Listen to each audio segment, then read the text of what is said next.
Hello बच्चों, नमस्कार, good evening. क्या हाल है सभी के? उम्मीद करता हूँ बच्चे बहुत अच्छे होंगे और अपनी पढ़ाई को एक बेहतर तरीके से कर रहे होंगे। तो भाई क्लास हम लोगों की चल रही है औसत, और आज क्लास नंबर 2 है। तो कल हम लोगों ने बहुत बेसिक एवरेज का सीखा, बहुत बेसिक चीज़ें मैंने आपको एवरेज के बारे में बताई, क्या होता है औसत, जितनी भी संख्या हमको दी हो उन सभी का योग अपॉन जितनी वो संख्याएं हैं उससे हमें डिवाइड करना है।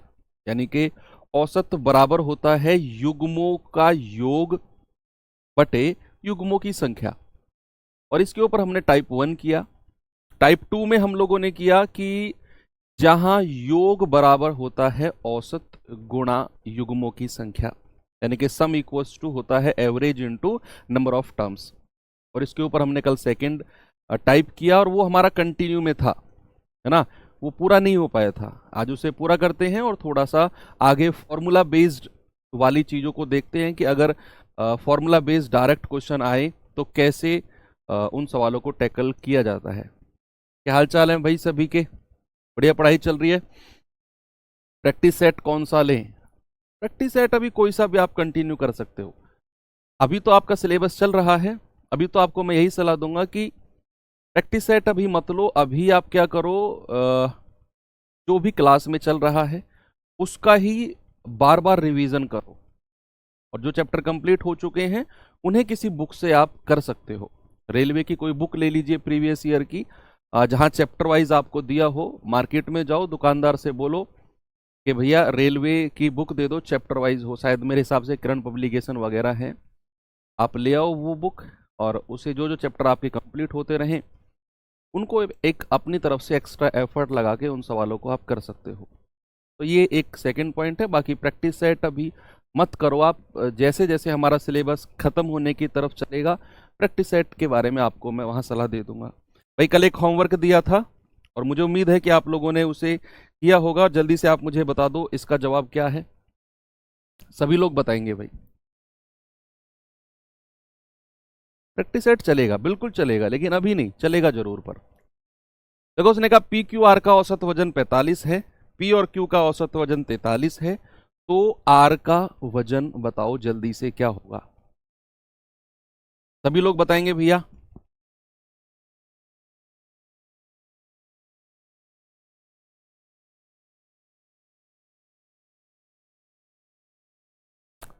क्या जवाब होगा आपका?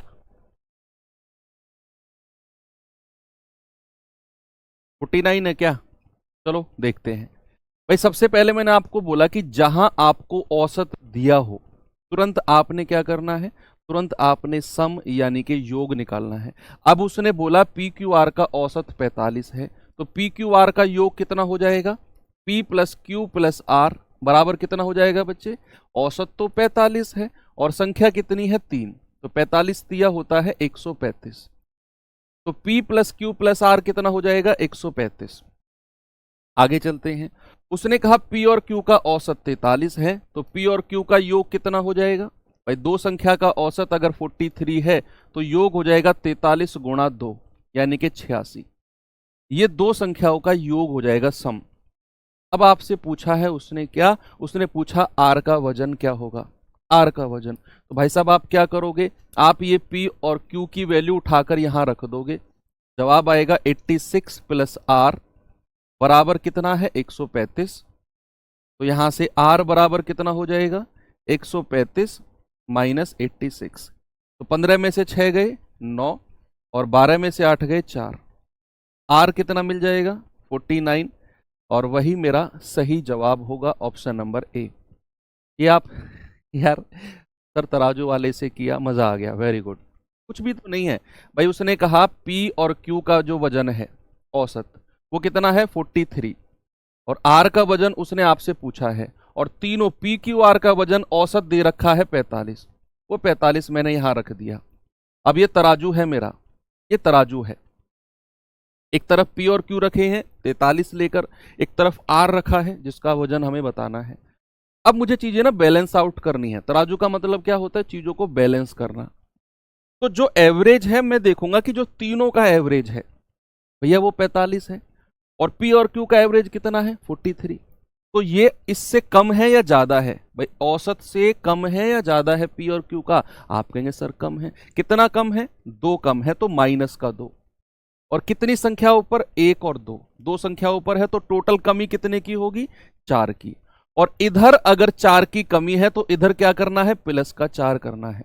यानी कि आर का वजन हो जाएगा 45 प्लस 4, 49। ये आप कर सकते हो ऐसे। Very good. चलिए थोड़ा आगे चलते हैं बच्चे।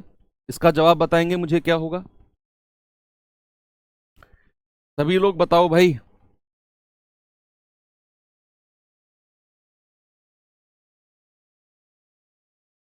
करिए। सवाल है, 5 कक्षा 1 से 5 में छात्रों की औसत संख्या 29 है। 5 कक्षा है, A B C D E आप मान सकते हो, हालांकि उसने 1 2 3 4 5 दिया हुआ है। उसने कहा भैया एवरेज है 29। यदि 1 2 1 3 और 5 का औसत 30 है, 2 और 4 का औसत, 2 और 4 में छात्रों की कुल संख्या क्या होगी? कुल संख्या पूछा है सर। औसत मध्य माध्य से ही रिलेटेड है क्या? औसत मतलब माध्य ही होता है भाई। Average equals to mean. देखो 5 कक्षा है बच्चे, उसने तो 1 से 5 बोला है। मैं ए बी सी डी और ई मान लेता हूं, थोड़ा सा समझने में आसानी रहेगी। उसने कहा कि भैया इन सभी का औसत कितना है? 29। और अगर इन सभी का औसत 29 है तो बच्चा इनका योग कितना हो जाएगा? 5 कक्षा है, औसत अगर 29 है तो योग हो जाएगा 5 × 29, यानी कि योग हो जाएगा 145। ये सम हो जाएगा 5 कक्षाओं का 145। अब उसने कहा पहली तीसरी और पांचवी का जो औसत है वो 30 है। पहली तीसरी पांचवी यानी कि ए सी और ई, तो ए प्लस सी प्लस ई, इनका योग कितना हो जाएगा? 30 तो औसत है, 3 से गुणा करेंगे आएगा 90।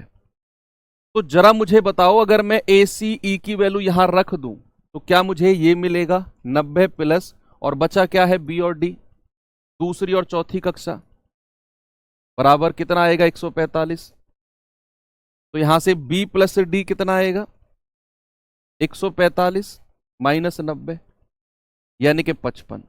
और आपसे पूछा क्या है? आपसे पूछा है दूसरी और चौथी की कुल संख्या। आपसे उसने औसत नहीं पूछा। यहां आपने बी और डी का योग निकाला 55, और वही आपका जवाब होगा। अगर आपसे ये कहता कि दूसरी और चौथी का औसत कितना होगा, एवरेज कितना होगा, तो मैं फिर इस 55 को 2 से डिवाइड करता, क्योंकि वो 2 कक्षा थी बी और डी, तो मुझे औसत को योग को 2 से डिवाइड करना होगा।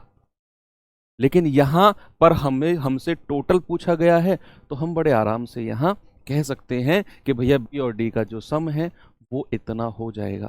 कोई दिक्कत नहीं है आपको? ठीक है, आगे चलें।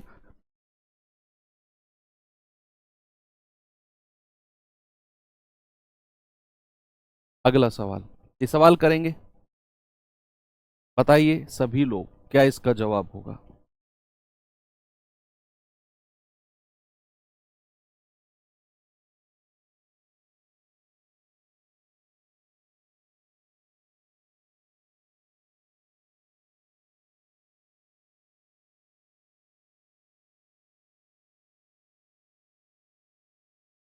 देखो उसने कहा यदि बालू, बेंजामिन और बाबुर का जो औसत अंक है वो 80 है। उसने कहा कि भैया तथा बेंजामिन और बाबुर का जो औसत है वो 85 है, तो बालू का अंक ज्ञात करो। सभी लोग जल्दी से बताएंगे क्या इसका जवाब होगा। देखो उसने कहा बालू, बेंजामिन और बाबुर, तो बालू,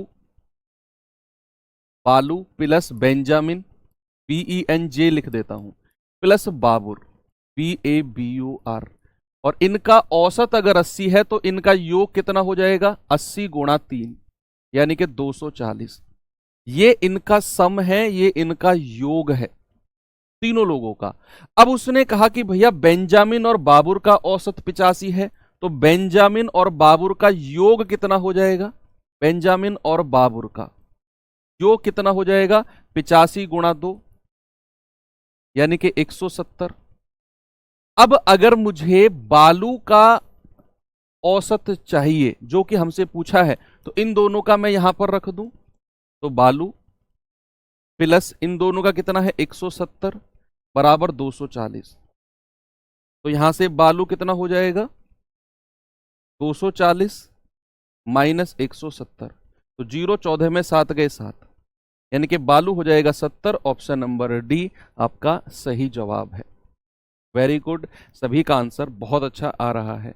अगले सवाल पे बच्चे मैं आपको लेकर चलता हूं, जल्दी से मुझे आंसर बता दो इसका। फिर इसके बाद में एक और क्वेश्चन है और आपका टाइप खत्म है, फिर हम अपने नेक्स्ट टाइप की तरफ चलते हैं। सवाल है 5 व्यक्तियों का औसत वजन 76 किलोग्राम है। इनमें से 4 व्यक्तियों का जो वजन है वो 72, 74, 75 और 81 किलो है। 5वें व्यक्ति का वजन क्या होगा, बताओ आप लोग। देखो 5 व्यक्तियों का बच्चे औसत वजन अगर 76 है, तो 5 का योग कितना हो जाएगा 5 गुणा 76। आप कहेंगे 5 छंग 30, हासिल का 3, 5 सत्ते 35, 35 और 3 38, यानी कि 5 व्यक्तियों का जो योग है वो हो जाएगा 380। भाई औसत अगर 76 है तो 5 का योग हो जाएगा 380। अब सवाल ने कहा कि इनमें से जो 4 व्यक्ति है, इन्हीं पांचों में से जो 4 व्यक्ति हैं उनका वजन है ये। इन 4 का अगर मैं सम निकालूं तो कितना आएगा 72, 74, 75 और 81। जरा जोड़कर बताना मुझे। 2 और 4 6, 6 और 5 11, 11 और 1 12, हासिल का 1, 7 7 14, 7 3 21, 21 और 8 29, 29 और 1 30। तो इन चारों का योग हो गया 302। 5 में से जो 4 हैं उनका सम है 300। अगर मुझे 5वें व्यक्ति का वजन चाहिए, तो क्या मैं, अगर मुझे 5वें का वजन चाहिए, 5th का वजन अगर मुझे चाहिए, तो क्या मैं 5 का जो योग है 380, उसमें से मैं 302 माइनस कर दूं जो 4 का योग है, जो 4 लोगों का अलग अलग वजन दिया हुआ है। तो क्या आप कह सकते हैं कि सर 78 होगा 5वें व्यक्ति का वजन। कोई प्रॉब्लम नहीं है, सारी चीजें थोड़ी सी कैलकुलेशन की हैं बस एवरेज में, और कुछ नहीं है। चीजों को जोड़ना है, कभी छोटी संख्या को जोड़ना पड़ेगा, कभी बड़ी संख्या को जोड़ना पड़ेगा, कभी गुणा करना पड़ेगा छोटी संख्याओं को, कभी बड़ी संख्याओं को गुणा करना पड़ेगा। बस जोड़ गुणा घटाव यही है पूरे औसत में, और इसी के ऊपर पूरा औसत लटका हुआ है, इन 2-3 कैलकुलेशंस के ऊपर। चलिए अगला क्वेश्चन है आपके सामने और लास्ट है इस टाइप का, फिर टाइप चेंज करते हैं, एक बार देखेंगे।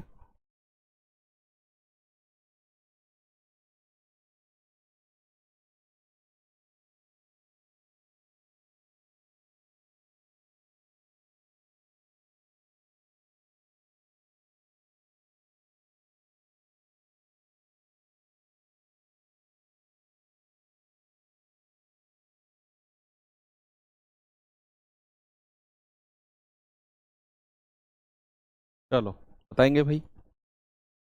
3 की पावर 20, 3 की पावर 30 और 3 की पावर 40 बताना है हमें, इनका औसत यानी कि एवरेज क्या होगा।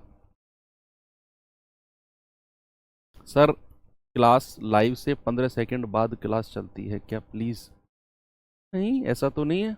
हाँ थोड़ा बहुत तो 8-10 सेकंड का, 4-5 सेकंड का तो पीछे रहता ही है बच्चे, वो एप्लीकेशन का ही एल्गोरिदम ऐसा है। देखो 3 की पावर 20, 3 की पावर 30 और 3 की पावर 40।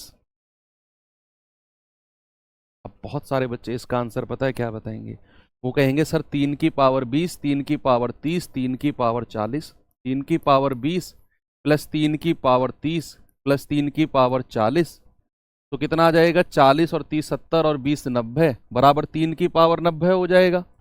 और उसको 3 से डिवाइड कर देंगे, 90 को 3 से काटेंगे 30, तो ये आ जाएगा सर 3 की पावर 30। पता नहीं कौन सी दुनिया की तो कैलकुलेशन लगाते हैं, कौन सी दुनिया की कैलकुलेशन लगाते हैं भगवान जाने, और आंसर दे देते हैं 3 की पावर 30।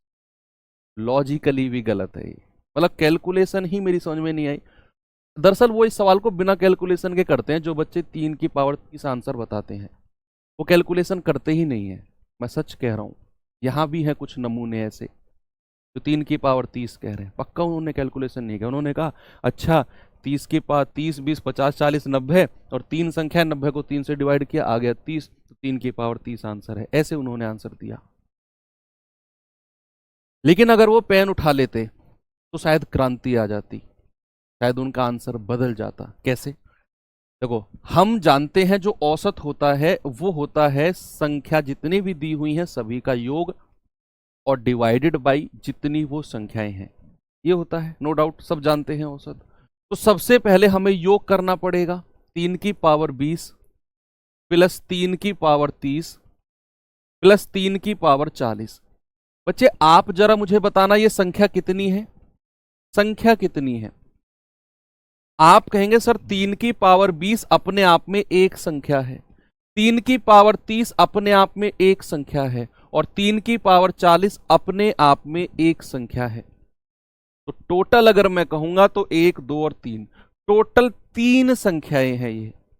कितनी है टोटल? टोटल 3 संख्याएं हैं। तो हमें डिवाइड करना होगा 3 से। यस भाई, अगर मैं आपसे कहूं 2 की पावर 3, 2 की पावर 3 मैं पूछूं संख्या कितनी है, आप कहेंगे सर एक ही तो संख्या है, 2 की पावर 3 बराबर 8 होता है, 8 एक ही संख्या है। क्या 2 की पावर 3 को आप 3 संख्या बोलोगे? अगर मैं आपसे कहूं 5 की पावर 2, इसका मतलब होता है 25, 25 एक संख्या है। क्या 5 की पावर 2 को आप 2 संख्या कहोगे? नहीं। तो फिर यहां पर ये अपने आप में एक एक संख्या बनकर 3 संख्या टोटल बनाएंगे, तो 3 से हम डिवाइड कर देंगे। अब यहां से नीचे 3 है बच्चे, 3 की पावर 20 को मैं लिख सकता हूं 3 गुणा 3 की पावर 19। 20 में से एक 3 को मैंने अलग कर दिया, ये 3 की पावर 30 है, इसको मैं लिख सकता हूं 3 गुणा 3 की पावर 29 प्लस ये 40 है, इसको मैं लिख सकता हूं 3 गुणा 3 की पावर 39 और डिवाइड कर दूंगा मैं किससे? 3 से। अब यहां भी 3, यहां भी 3, यहां भी 3, तो मैं 3 को क्या करूंगा, मैं 3 को बाहर कॉमन ले लूंगा, अंदर बचेगा 3 की पावर 19 प्लस 3 की पावर 29 और प्लस 3 की पावर 39। जो सबके साथ में 3 था ये तो बाहर आ गया, बटा 3, 3 से 3 कट गया, तो औसत कितना आ गया बच्चे?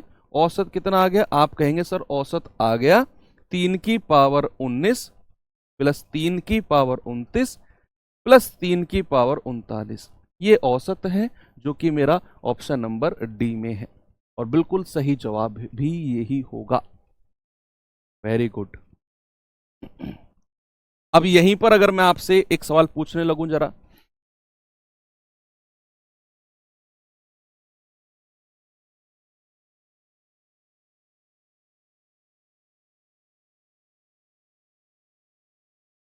सॉरी प्लस का,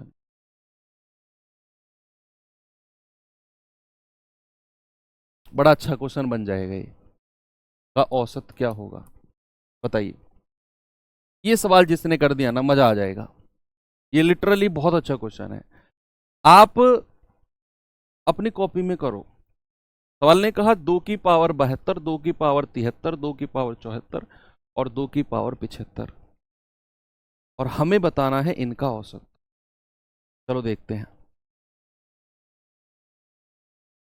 ऑप्शन दे देता हूं, option A, option B, option C, option D. बताओ कौन सा ऑप्शन सही है। 4 ऑप्शन दे दिए मैंने आपको और मैंने कहा 4 ऑप्शन में से बताओ कौन सा ऑप्शन सही है। तुक्का नहीं मारोगे, बिल्कुल 4 ऑप्शन स्पष्ट है आपके सामने। अब ये मत कहना सर ऑप्शन तो 2 दिखाई नहीं दे रहा, ऐसे मत कहना, ये ऐसा कहोगे तो आप झूठ बोलोगे फिर। देखो भाई, सवाल है 2 की पावर 72, तो सबको जोड़ेंगे, 2 की पावर 72 प्लस 2 की पावर 73 प्लस 2 की पावर 74 और प्लस 2 की पावर 75। भाई मुझसे क्या पूछा है? मुझसे पूछा है इन सभी का औसत। औसत होता है योग बटे जितनी वो संख्या है, तो योग तो मैंने सबका ये लिख दिया। अब संख्या कितनी है? आप कहेंगे सर 1 2 3 और 4, डिवाइड बाई 4। अब अगर मैं इसको फर्दर कैलकुलेशन करूंगा, इसकी फर्दर अगर मैं इसकी आगे कैलकुलेशन करूंगा तो जो नीचे वाला 4 है इसको मैं हटाने की कोशिश करूंगा, अगर हट सकता है तो। अगर हट सकता है तो यहां 4 है और मैं जानता हूं 4 जो होता है वो 2 की पावर 2 होता है। तो अगर नीचे से मुझे 4 हटाना है तो ऊपर मुझे 2 की पावर 2 को कॉमन लेना पड़ेगा।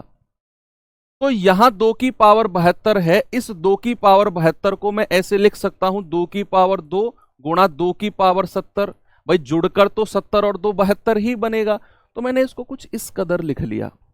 प्लस यहां 2 की पावर 73 है, इसको मैंने लिखा 2 की पावर 2 गुणा 2 की पावर 71। इसको मैंने लिखा 2 की पावर 2 गुणा 2 की पावर 72 और इसको मैंने लिखा 2 की पावर 2 गुणा 2 की पावर 73, है ना, और बटा 4। अब मैंने 2 की पावर 2 सब में से कॉमन ले लिया। 2 की पावर 2 मैंने सब में से कॉमन ले लिया। अंदर क्या बचेगा? 2 की पावर 70 प्लस 2 की पावर 71 प्लस 2 की पावर 72 प्लस 2 की पावर 73 और डिवाइड बाई 4। इस 4 से ये 4 कट गया भाई, 2 की पावर 2 4 ही होता है। तो औसत कितना आ गया? 2 की पावर 70, 2 की पावर 71, 2 की पावर 72 और 2 की पावर 73। ऑप्शन नंबर डी मेरा बिल्कुल सही है। जिसका आंसर ऑप्शन डी था वो बिल्कुल सही था। किसी ने भी नहीं दिया, किसी ने भी ऑप्शन डी आंसर दिया ही नहीं। बड़े दुर्भाग्य की बात है ये कि ऑप्शन डी किसी का आया ही नहीं। चलो कोई बात नहीं, माफ किया आप लोगों को। आते हैं बच्चे अपने नेक्स्ट टाइप की तरफ। अब जो नेक्स्ट टाइप है ना बच्चे, ये फॉर्मूला बेस्ड है। ये फॉर्मूला बेस्ड औसत के जब भी क्वेश्चन आएंगे इस टाइप से ही आएंगे, इस टाइप से ही आएंगे। इसके अलावा फिर वो फॉर्मूला बेस्ड, मतलब जो अब मैं टाइप आपको कराने वाला हूं ना, ये फिक्स पैटर्न आप इसे बोल सकते हो। फिक्स पैटर्न, ये फिक्स पैटर्न के क्वेश्चन है जो आपने फॉर्मूला देखते ही इनका आंसर बता देना है और आगे बढ़ जाना है। कुछ फॉर्मूला लिखवाऊंगा मैं आपको, वो आपने डिट्टो दिमाग में रखने हैं। तो सम एवरेज फॉर्मूले, फॉर्मूले ठीक है। पहला फॉर्मूला होता है कि प्रथम एन प्राकृतिक, प्रथम एन प्राकृतिक संख्याओं का औसत, प्रथम एन प्राकृतिक संख्याओं का औसत क्या होता है? एवरेज इंग्लिश वाले बच्चे लिखेंगे, मैं बोल रहा हूं, डिक्टेट कर रहा हूं, एवरेज। सर मुझे यमराज दिखाई दे रहे हैं, हे भगवान। देखो इंग्लिश वाले बच्चे लिखेंगे average of first n natural numbers. Average of first n natural numbers. दूसरा अगर मैं आपसे कहूं, अभी लिखूंगा क्या होता है, प्रथम, प्रथम एन सम प्राकृतिक, सम प्राकृतिक, सम प्राकृतिक संख्याओं का औसत, संख्याओं का औसत। इंग्लिश वाले बच्चे लिखेंगे average of first n even natural numbers, even natural numbers, sum प्राकृतिक। तीसरा प्रथम एन विषम प्राकृतिक, विषम प्राकृतिक संख्याओं का औसत, संख्याओं का औसत। इंग्लिश वाले बच्चे लिखेंगे average of first n odd natural numbers. Odd natural numbers, ठीक है भाई। चौथे पे आते हैं, प्रथम एन प्राकृतिक, प्रथम एन प्राकृतिक संख्याओं के, संख्याओं के वर्गों का औसत, वर्गों का औसत। इंग्लिश वाले बच्चे लिखेंगे average of, average of square of, average of square of first n natural numbers, average of square of first n natural numbers. पांचवे पे आएंगे प्रथम एन प्राकृतिक, प्रथम एन प्राकृतिक संख्याओं के घनों का औसत, घनों का औसत, घनों का औसत, एवरेज ऑफ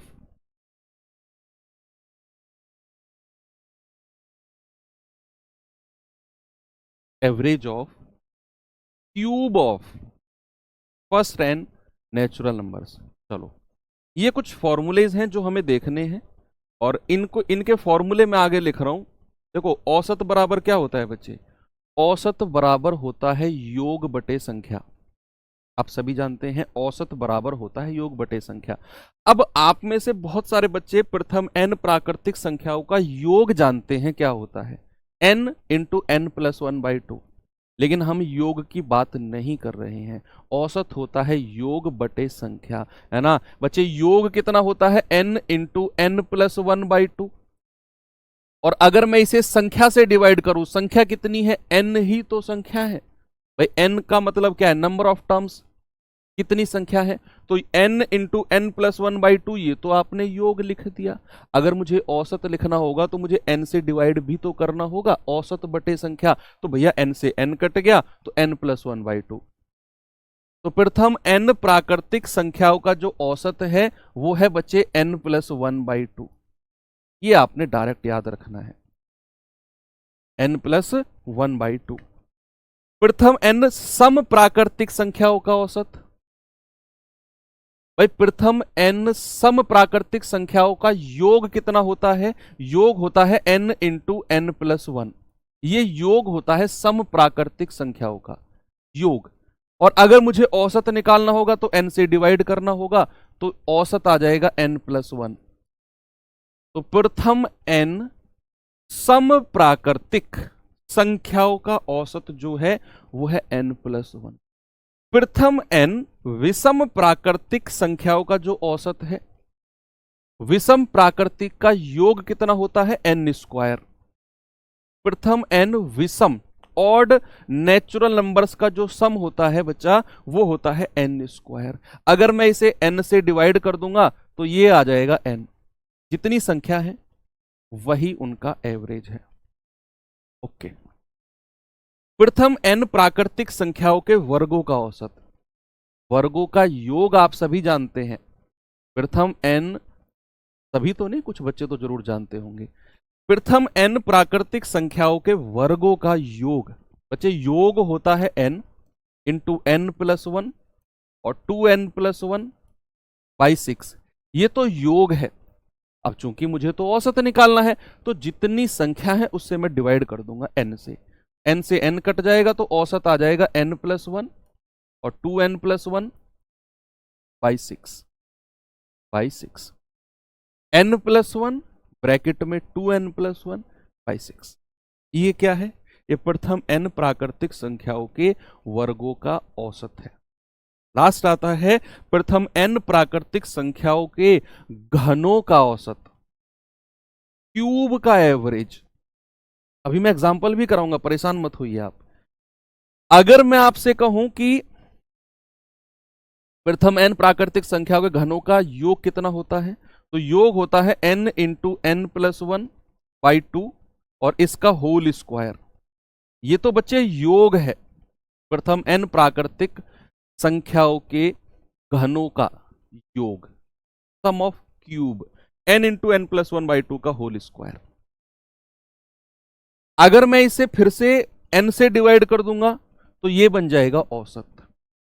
तो कितना हो जाएगा? जरा इसको ओपन करना, n स्क्वायर और n प्लस वन का स्क्वायर बटे दो का स्क्वायर चार होता है, और ये n नीचे आ जाएगा।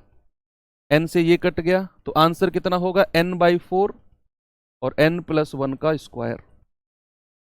ये आपका आंसर आ जाएगा, n by four n plus one का स्क्वायर। हालांकि आपको ये वाला डायरेक्ट ना भी याद करोगे चलेगा, इसको याद कर लेना। योग होता है n into n plus one by two का स्क्वायर। योग को तो आपको याद रखना पड़ेगा घनों के औसत के लिए। योग होता है n into n plus one by two का square, n into n plus one by two का स्क्वायर, और उसको n से डिवाइड कर दीजिए। पहले इसका मान निकाल लेना क्वेश्चन में, उसको फिर n से डिवाइड कर देना। ठीक है, तो ये कुछ 4-5 फॉर्मूले हैं, इनसे क्वेश्चन अक्सर बन जाते हैं। औसत के क्वेश्चन प्यारे भाई इनसे अक्सर बन जाते हैं, तो हमको कुछ भी छोड़ना नहीं है। मैंने इसके लिए भी आपका टाइप अलग से इसीलिए बनाया है। अब मैं सवाल कराता हूं इसके आपको, ठीक है। पहला सवाल है आपके सामने, ये रहा। हर फॉर्मूले पे क्वेश्चन है, हर फॉर्मूले पे मेरे पास। चलिए आप आंसर बताएंगे जरा। प्रथम 50 प्राकृतिक संख्याओं का औसत, average of first 50 natural numbers. क्या यहां पर प्रथम 50 प्राकृतिक संख्या है बच्चा? क्या मैं कह सकता हूं n बराबर 50 होगा? आपको कोई दिक्कत है? n बराबर 50 होगा। और चूंकि उसने बोला है प्रथम 50 प्राकृतिक संख्याओं का औसत, और हमने तो फॉर्मूला पढ़ा प्रथम n प्राकृतिक संख्याओं का औसत होता है n+1/2। क्या होता है बच्चे? n+1/2। तो औसत कितना होता है, एवरेज कितना होता है? आप कहेंगे सर ये होता है n+1/2, यानी कि 50 + 1/2, तो ये हो जाएगा 51/2, यानी कि 25.5। क्या जवाब बिल्कुल सही है आपका? मजा आ गया। अभी तो प्राकृतिक संख्या का और भी अच्छी चीजें बताऊंगा, इनका औसत निकालने के लिए फॉर्मूले की भी जरूरत नहीं है, केवल प्राकृतिक संख्या के लिए। सम प्राकृतिक के लिए भी फॉर्मूले की जरूरत नहीं है, विषम प्राकृतिक के लिए भी फॉर्मूले की जरूरत नहीं है, इन तीनों के लिए फॉर्मूले की जरूरत नहीं है। जब हम क्रमागत पढ़ेंगे आगे, इन दोनों के लिए फॉर्मूले की जरूरत है, लेकिन फिर जब कर ही रहे हैं तो सबके फॉर्मूले कर लेते हैं। तो प्रथम 50 प्राकृतिक संख्याओं का औसत यानी कि n बराबर 50 है, और मैं जानता हूं प्रथम n प्राकृतिक संख्याओं का औसत होता है n+1/2, दैट इज 50 + 1/2 यानी कि 25.5। यस, आगे चलो, अगला सवाल।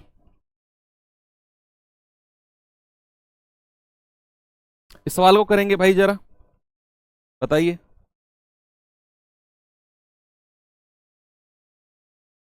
Very good.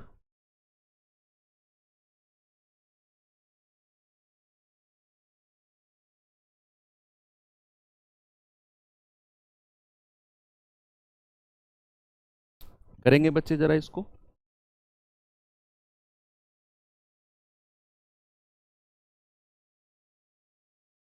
प्राकृतिक संख्याएं होती हैं जो एक से स्टार्ट होती हैं, 1, 2, 3 और ऐसे करके इनफाइनाइट अनगिनत तक जाती हैं, एक से शुरू होकर। होते नेचुरल नंबर्स इंग्लिश में, और हिंदी में प्राकृतिक संख्याएं।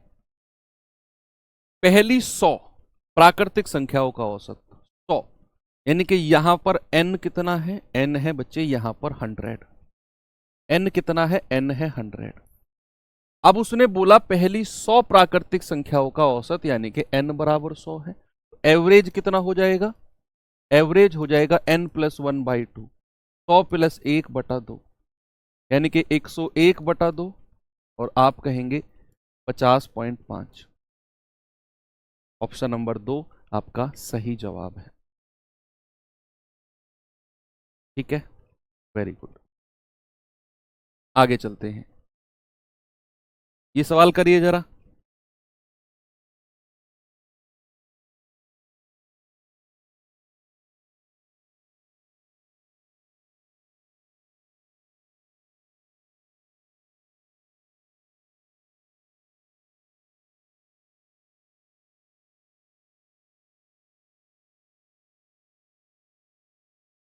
पहली 6 प्राकृतिक संख्याओं के वर्गों का औसत, 6 प्राकृतिक संख्याओं के वर्गों का औसत, यानी कि यहां पर क्या n बराबर 6 दिया हुआ है? भाई पहली 6 बोला है उसने, पहली 6 प्राकृतिक संख्याओं के वर्गों का औसत। देखो ये जो मैं करा रहा हूं ना आपको, ये फॉर्मूला बेस्ड है, ये डायरेक्ट बनते हैं सवाल, डायरेक्ट फॉर्मूला बेस्ड है, सीधे बनेंगे। तो पहली 6 प्राकृतिक संख्याओं के वर्गों का औसत है, तो n बराबर होगा 6। और औसत हम जानते हैं, वर्गों का औसत का फॉर्मूला n+1 और 2n+1/6। n बराबर सीधा 6 रखेंगे तो 6 और 1 7, और 6 दूनी 12 और 1 13/6, 13 सत्ते 91/6, आप कहेंगे 15 छिक्के 90, 15 सही 1/6। क्या आपका जवाब सही है? 15 सही 1/6। कोई दिक्कत है बच्चे आपको? मेरे हिसाब से तो नहीं होनी चाहिए भाई। एसएससी जीडी 2024 आंसर की आउट हो चुकी है भैया। अभी अभी आया है मेरे पास भी मैसेज। यस।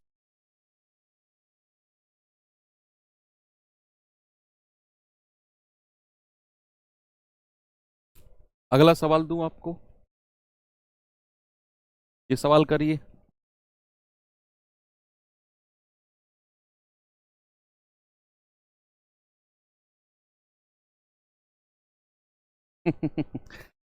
देखिए भाई, 1 का स्क्वायर, 2 का स्क्वायर, 3 का स्क्वायर, 4 का स्क्वायर, 5 का स्क्वायर, 6 का स्क्वायर, 7 का स्क्वायर, और आपसे माध्य पूछा है। माध्य का मतलब ही औसत होता है। माध्य जब भी कहेगा ना, मिडल नहीं, इसको मीन लिखना चाहिए। मीन, मीन, मीन यानी कि माध्य, मध्य नहीं, इसको माध्य लिखना चाहिए। माध्य का मतलब ही औसत होता है। जब भी आपसे माध्य निकालने को कहे, इट मीन्स वो आपसे मध्य औसत निकालने को कह रहा है। तो सवाल ने आपसे कहा 1 का स्क्वायर, 2 का स्क्वायर, 3 का स्क्वायर, 4, 5, 6, 7, यानी कि संख्या 1 से शुरू होनी चाहिए। देखो, ये कंडीशन है। बात प्रथम, प्रथम होनी चाहिए, कंडीशन होनी चाहिए, 1 से शुरू होना चाहिए। जब भी वो कहेगा ना प्रथम 10, प्रथम 5, वो प्रथम वर्ड जरूर होगा, क्योंकि फॉर्मूला ही उसके लिए बना है जो संख्या प्रथम होती है, फर्स्ट होती है।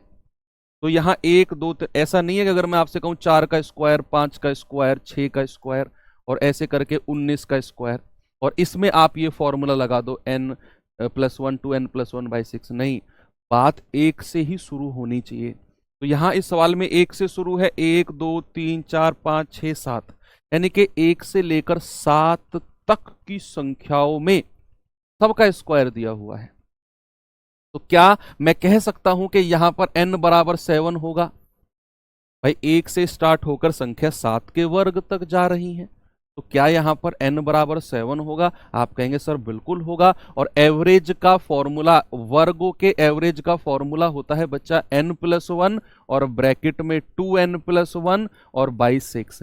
n बराबर 7 रखेंगे तो 7 और 1 8, गुणा n बराबर 7 रखेंगे, 7 दूनी 14 और 1 15/6। बचे 3 दूनी 6, 3 पंजे 15, और 2 चौके 8, और 5 चौके 20। आंसर कितना होगा मेरे भाई? आंसर होगा आपका 20। बात क्लियर हुई? यस। आगे चले।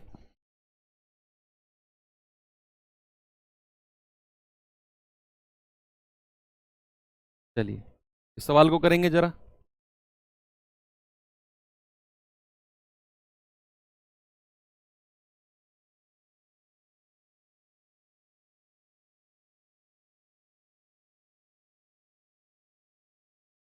प्रथम 5 प्राकृत संख्याओं के घनों का औसत। अब घनों का भी हमने रूल पढ़ा है। घनों का औसत क्या पढ़ा है बच्चे? हमने घनों का औसत का रूल हमने पढ़ा है। घनों का योग होता है n इंटू n+1/2, और इसका स्क्वायर। ये तो योग है, और इसको n से डिवाइड करना है, ये होता है औसत। इसको ऐसे ही डायरेक्ट याद रखो। 6 कैसे सर? 6 तो बच्चे फॉर्मूले में है, 6 फॉर्मूले में है एवरेज, ये 6 फॉर्मूले में है। तो यहां n कितना रखना है बच्चे? प्रथम 5, यानी कि यहां मैं कह सकता हूं n बराबर 5 होगा। प्रथम 5 प्राकृत संख्याओं के घनों का औसत। अगर बीच में से स्टार्ट होगा तब नहीं कर पाएंगे हम ये फॉर्मूले से। उसके लिए भी मेरे पास है, वो मैं लास्ट में कराऊंगा उस टाइप के क्वेश्चन आपको। ठीक है। हालांकि ये फॉर्मूला बेस्ड है, कभी ऐसा सवाल पूछेगा तो फॉर्मूले से ही पूछेगा आपको। देखो n बराबर 5 रखेंगे तो 5, 5 और 1 6/2, और इसका स्क्वायर, और n कितना है 5, तो 5 से डिवाइड कर देंगे। तो 2 तिया 6 और 5 तिया 15, 15 का स्क्वायर बटे 5। भैया ना 5 तिया 15 का स्क्वायर, तो 15 का स्क्वायर होता है 225/5। तो 5 चौके 20, 2 5 पूरे 25। क्या जवाब होगा? 45, ऑप्शन नंबर डी।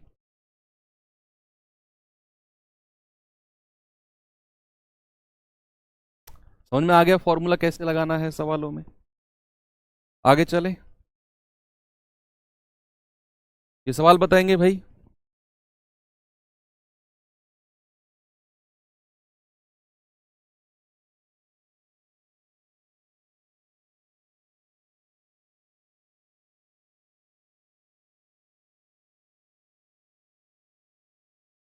सवाल है पहली 10 प्राकृत सम संख्याओं का औसत। सम इवन नंबर्स, पहली 10 प्राकृत सम संख्याओं का औसत। देखो सवाल पूछने का तरीका अलग हो सकता है बच्चे, आपको सवाल की लैंग्वेज पर जाना है। सवाल में उसने बोला पहली 10, तो अगर वो कहेगा पहली 10 यानी कि फर्स्ट 10, तो n बराबर 10 हो जाएगा। लेकिन अगर बच्चे वो कहेगा 10 तक की, जैसे इस सवाल को मैं थोड़ा सा पहले सवाल को कर लेते हैं, फिर इसी में थोड़ा सा मैं खुराफाती करके आपको चेंज करा कर दूंगा। n बराबर 10 हो जाएगा, और हम जानते हैं कि प्रथम n प्राकृत सम इवन का जो एवरेज होता है वो n+1 होता है। बच्चे औसत कितना हो जाएगा? औसत हो जाएगा n+1, यानी कि आप कहेंगे सर 10 + 1 11।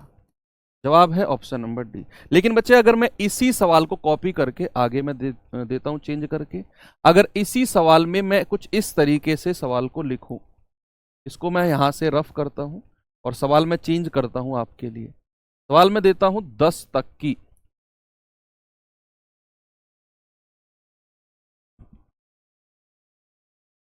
अब आप क्या कहेंगे? अब मैंने कहा 10 तक की प्राकृतिक सम संख्याओं का औसत, तो दो तरह का सवाल बनेगा। एक तो कहेगा पहली 10, पहली 10 का मतलब है पहली संख्या सम 2, फिर 4, फिर 6, फिर 8, फिर 10, फिर 12, 14, 16, 18 और 20। 2 2 4 2 6 2 8 10, तो पहली 10 तो ये हो गई अगर पहली 10 कहेगा। और अगर कहेगा 10 तक की, तो 10 तक की का मतलब होता है पहली संख्या 2, फिर 4, फिर 6, फिर 8 और फिर 10। बस यही होगा 10 तक की जब भी बोलेगा 10 तक की। तो जब भी आपसे कहेगा 10 तक की, तो हमें केवल उस संख्या तक जो इवन नंबर होंगे वही लेने हैं।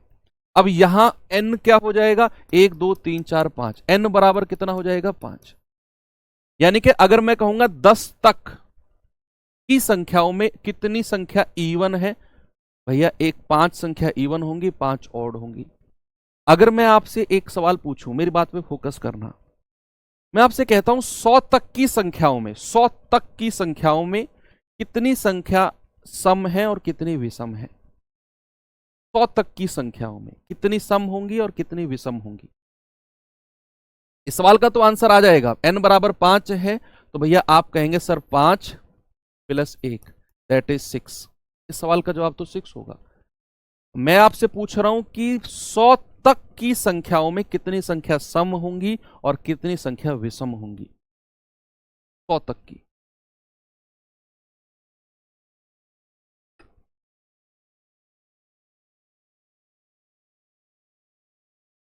सर इवन में 0 लेंगे सर जी? नहीं बच्चे, 0 एक इवन नंबर है, लेकिन 0 पहला इवन नंबर नहीं है। ये बात में आपको डिफरेंस समझना है, नंबर सिस्टम में समझाऊंगा। सबसे छोटा सम संख्या 2 होती है, और वैसे भी उसने प्राकृतिक बोली है, प्राकृतिक सम संख्या, तो 0 प्राकृतिक तो वैसे भी नहीं होती। यस वेरी गुड, कि सर 100 तक की संख्याओं में 50 तो इवन होंगी, 50 ऑड होंगी। अगर मैं आपसे कहूंगा 50 तक की संख्याओं में कितनी इवन कितनी ऑड होंगी? 50 तक की, आप कहेंगे 50 तक आधी आधी कर दो, आधी सम आधी विषम। यस, अगर मैं कहूंगा 28 तक, 28 तक की संख्याओं में कितनी सम और कितनी विषम होंगी? आप कहेंगे सर आधी आधी कर दो, आधी आधी, आधी यानी कि 14 सम 14 विषम। यस, यही करना है आपने, है ना? तो संख्या काउंट करना आ गया ना। जैसे 10 तक की संख्याओं में कितनी संख्या प्राकृतिक सम होंगी तो 10 तक की में 5 सम होंगी, 5 विषम होंगी। तो आपको इस तरीके से लिखकर चेक करने की जरूरत नहीं पड़ेगी। फिर 2 4 8 6 10 ऐसे चेक करने की जरूरत नहीं पड़ेगी। आपने आधा आधा बांट देना है, आधा सम के हिस्से में, आधा विषम के हिस्से में। Very good.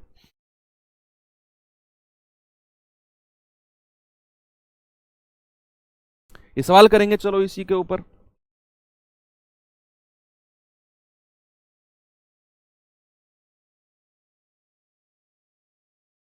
सवाल है 100 तक की सभी विषम संख्याओं का औसत। देखो 100 तक, यहां आपसे उसने ये नहीं बोला है कि प्रथम 100। अगर वो लिखेगा प्रथम 100 प्राकृतिक विषम प्राकृतिक का औसत, तो उस केस में n हमारा 100 होगा, अगर वो कहेगा प्रथम 100। लेकिन बच्चे उसने बोला है 100 तक, ये वर्ड आपने समझना है, 100 तक। तो 100 तक जब भी ऐसे बोलेगा 100 तक, तो 100 तक में 50 तो हमारे विषम हो जाएंगी और 50 ही हमारी क्या हो जाएंगी, सम संख्या। तो उसने विषम के बारे में पूछा है तो n बराबर हमारा 50 हो गया, और विषम का औसत भी n ही होता है। बच्चे विषम का औसत भी n ही होता है, तो हमारा जवाब क्या हो जाएगा, 50 हो जाएगा। Option number 2। भाई प्रथम n प्राकृतिक विषम प्राकृतिक का औसत n ही होता है, n ही होता है। ये सवाल करेंगे बच्चे जल्दी से।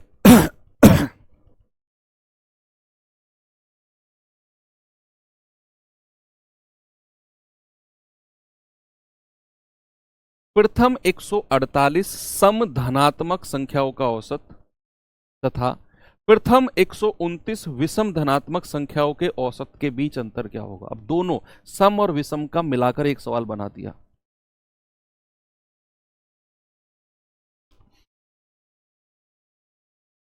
सर अगर 25 तक की में पूछेगा, बड़ा आसान है। आप 25 तक की संख्या में सर कितनी सम और कितनी विषम होगी, आप ऐसे मत निकालो।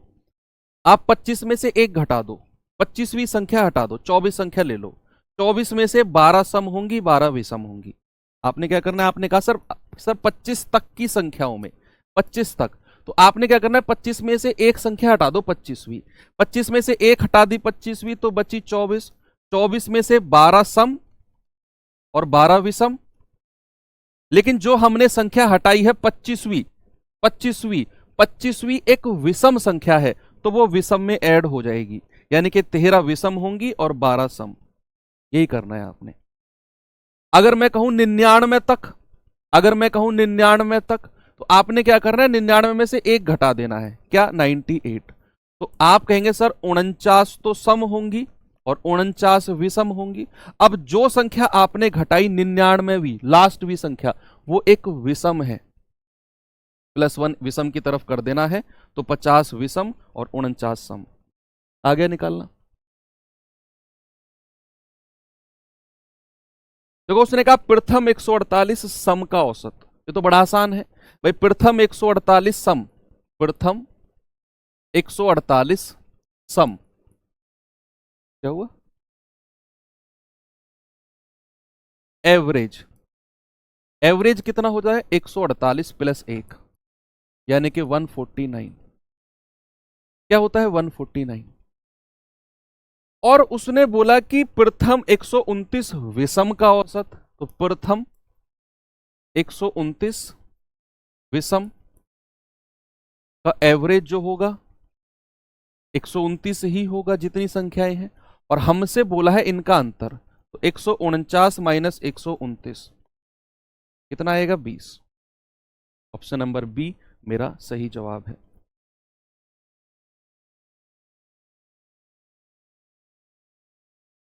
तो 100 तक में 51 तो सम हो गई। 51 सम कैसे हो गई भाई, 51 सम कैसे हो गई, काउंट करना रफ कॉपी में जब क्लास खत्म हो जाए, पक्का, कसम है तुम्हें, मेरी कसम है। चलो अब आते हैं यहां। Find the average of composite number between 1 and 20। भाज्य संख्या 1 से 20 के बीच भाज्य संख्याओं का हमें एवरेज बताना है। बच्चे सबसे पहले तो हमें ये पता होना चाहिए कि भाज्य संख्या क्या होती है। यस, सबसे पहले तो यही बात हमको क्लियर होनी चाहिए कि भाज्य संख्याएं क्या होती हैं। कंपोजिट नंबर क्या होता है बच्चे? कंपोजिट नंबर होता है जिसके जिसके 3 या 3 से ज्यादा गुणनखंड हो। नंबर ऑफ फैक्टर्स, हालांकि फैक्टर्स हम पढ़ेंगे नंबर सिस्टम में, वहां क्लियर होगा, लेकिन आप याद रखना ऐसी संख्याएं जो अपने आप या फिर एक, इनके अलावा किसी और से भी कट जाएं, किसी और से भी। जैसे सबसे छोटी भाज्य संख्या होती है 4, सबसे छोटी।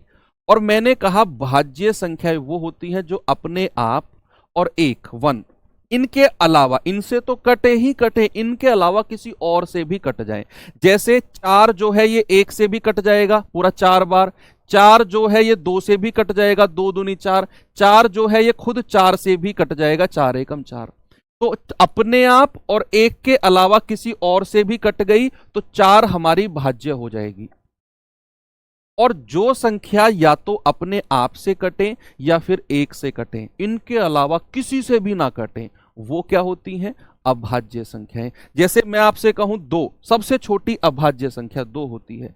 या तो ये अपने आप से कटेगी या फिर ये एक से कटेगी और किसी से नहीं कटेगी। जैसे मैंने कहा 5, या तो खुद अब 5 अपने आप से कटेगा या फिर 5 एक से कटेगा, और किसी संख्या को 5 के नीचे रख दो, कटेगा ही नहीं 5, तो 5 एक अभाज्य हो जाएगी। तो बच्चे भाज्य संख्या, सबसे छोटी भाज्य संख्या होती है 4, फिर उसके बाद में 6, फिर उसके बाद में 8, फिर 9, फिर 10, फिर 12, फिर 14, फिर 15, फिर 16, फिर 18 और 19 तो है ही नहीं, 20 भी लेनी नहीं है क्योंकि उसने बीच बोला है, 1 से 20 के बीच। तो यही संख्या है जो 1 से 20 के बीच है और भाज्य है, कंपोजिट है, क्योंकि ये सारी की सारी संख्या एक और अपने आप के अलावा किसी और से भी कटती है, तो ये भाज्य बन जाएंगी। तो आप इन सब का औसत निकाल लो जोड़कर, भैया जोड़कर निकाल लो औसत कितना होगा, योग निकालो इनका। डायरेक्ट ऐसे ही करना है आपने योग। 6 और 4 10 8 18 10 28 12 40 9 49 49 और 14, या फिर 6 और 4 10 8 18 18 और 12 30 10 40 40 और 15 65 65 14 और 16 कितना होता है 30 65 और 30 95 95 और 18 9 27, तो 95 और 27, तो 7 और 5 12 9 और 2 11 और 1 12, क्या 122 योग आ गया। और कितनी संख्या है ये? 1 2 3 4 5 6 7 8 9 10। कुछ गड़बड़ किया है क्या हमने? 10 संख्या है तो 12.2 आना चाहिए, सॉरी 12.2।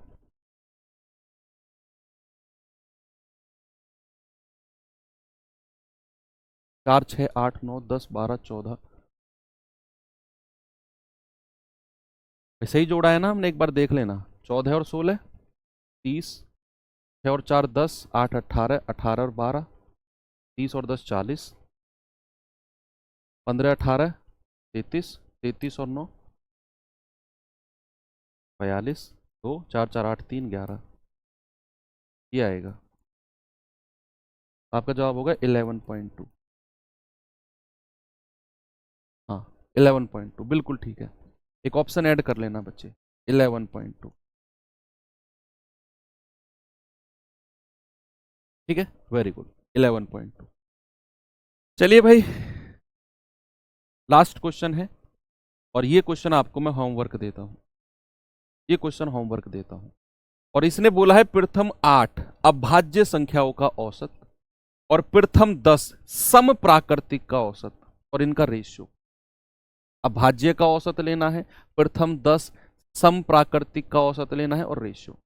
अभाज्य संख्या के बारे में मैंने आपको बताया, वो संख्याएं जो या तो अपने आप से कटे या फिर 1 से, और सबसे छोटी अभाज्य संख्या 2 होती है, फिर 3 होती है, फिर 5 और ऐसे आगे 8 संख्या देख लेना, उनका औसत मैनुअली निकालना। मैनुअली यानी कि पहले 8 संख्या देखना, प्रथम 8 भाज्य।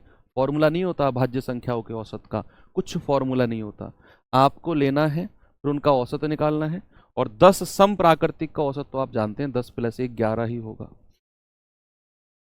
चलिए ठीक है भाई, यहाँ पर क्लास को ख़त्म करते हैं और कल फिर हम आगे बढ़ते हैं, इसी क्लास को आगे बढ़ाते हैं एवरेज की को। तो मेहनत करते रहिए, रिवीजन करते रहिए। तब तक के लिए थैंक यू, बाय बाय, जय हिंद।